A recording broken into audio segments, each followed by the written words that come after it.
Oh, there you are, YouTube. Doodle doodle doodle doodle doot. Subscribe. 21. What are we watching? No one gets out alive. I don't even remember which one that is. So I think it's a Netflix movie. Oh, okay.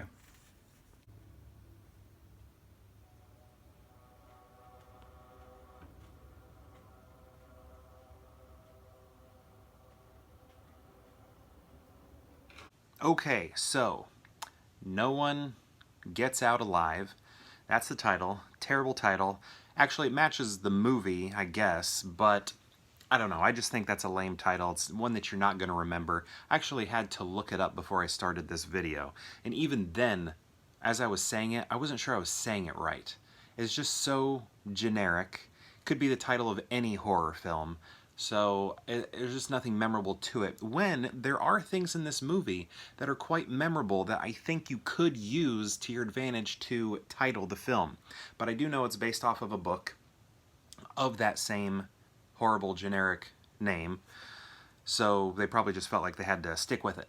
That's my guess. But I wouldn't have done that. I would have retitled the story, retitled the film or whatever to something less generic. I haven't come up with a title or anything, but there should have been something else. I feel like this is a movie that was coming close to being something that I watch and then just sort of forget about. I don't know if I'll always remember the title. I'm probably always going to call that movie, spoilers, the one with that moth person, not Mothman, but that moth thing, butterfly thing at the end. That's what I'm going to call this movie when I'm like talking to my wife. Hey, remember that movie at the end with that person that was like a moth thing, bit people's heads off? That's what I'm going to say. So, spoilers, sorry. I don't know, all my things have spoilers in them. Because I'm talking to you as if you've seen the movie, sort of. Or you don't care if you see the movie or not. I don't know.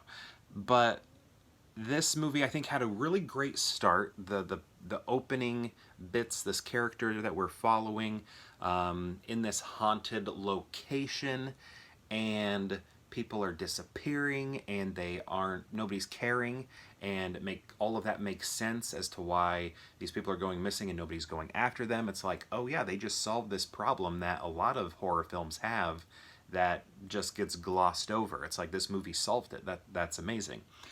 And it also it had like great effects when it comes to these haunted creatures.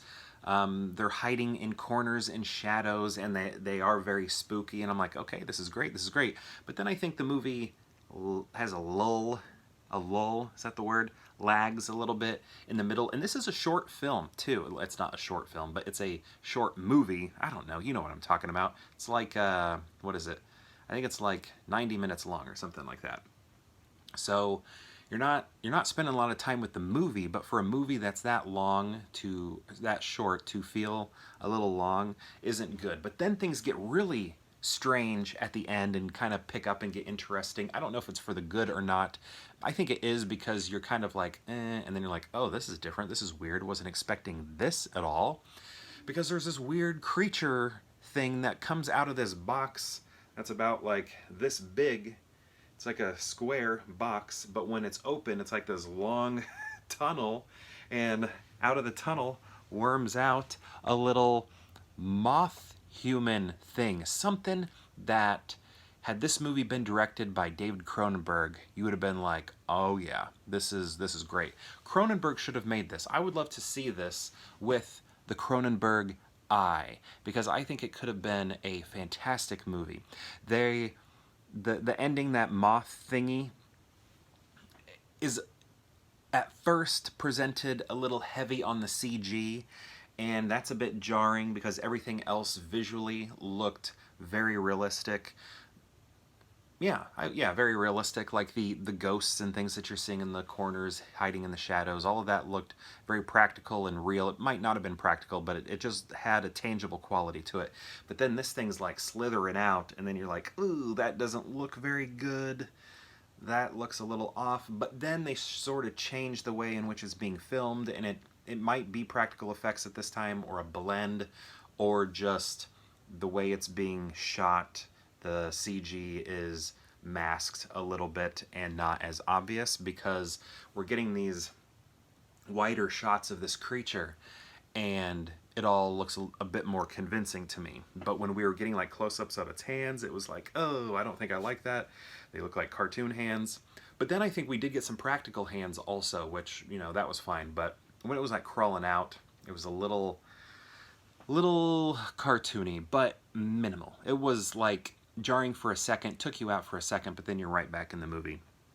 But that creature thing, I think, sort of saved the movie, because I could have thought, like, as I was watching it in the lull part, I was like, you know, I'm probably never going to remember this movie. People are going to say, have you seen this? And I'd be like, no, I don't know what you're talking about. But at the end, I still may not know what film you're talking about if you say the title, because the title is so poor and boring. But if you say that movie at the end where that moth person wiggles out of that box, I'll be like, oh yeah, that movie, yeah, I saw that. That part was cool. Other than the jarring CGI. But, and then I would remember the ghosts, which look really cool too. So, and the opening, I don't know. It's like the movie has a lot of good things going for it, but I think even at its short length, it was a little too long. There are also some cool things that are happening that I feel like a lot of horror movies don't do, and you're screaming at the TV like, do this, come on, you have to beat them against the head more, you have to make sure they're dead, make sure they're dead, make sure they're dead. In this movie, that happens. There's a moment where our main character is trying to be saved by her uncle. He's like knocking on the door, and he's like, hey, you know, my niece is here, whatever, you know, can I go get her, she called me. And the bad guy's like, no, I don't know who you're talking about. I don't know who you're talking about. He's like, oh, come on, you just let me see. I think I see her coat back there. And she's up like in the attic or whatever, banging on a window like, uncle, hey, help up here, help.